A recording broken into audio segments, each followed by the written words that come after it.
Hi, I'm Jack Cush. I'm coming to you from ACR 23 in San Diego.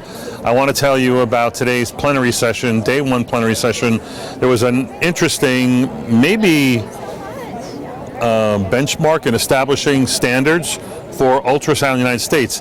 Abstract 0726, presented by Maria Powell and colleagues from Canada, title Expert Consensus Recommendations for Musculoskeletal Ultrasound Education in Canadian Rheumatology Residency Training Programs, the same as our fellowship programs.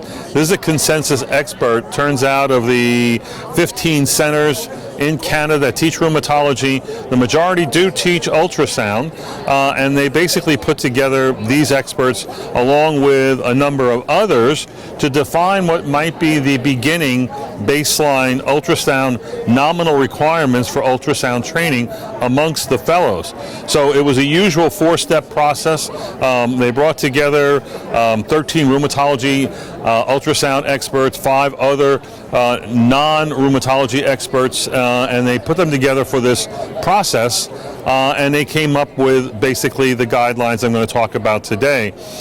They started out with, it looks like, over 50 competencies for the musculoskeletal ultrasound training, and they narrowed that down to 31. While it was all joints to begin with, they narrowed it down really to just the hands and the feet, looking for inflammatory arthritis. So by hands, I mean mainly MCPs and PIPs, and by feet, I'm talking mainly MTPs. They also suggested that there be a cursory look at the wrist and knees for effusion only and not necessarily synovitis. So, for instance, in the hands, you're looking for effusions in the MCPs and PIPs, synovitis by grayscale, synovitis by power Doppler in MCPs and PIPs, looking for erosions versus osteophytes in MCPs and PIPs, and identifying tenosynovitis.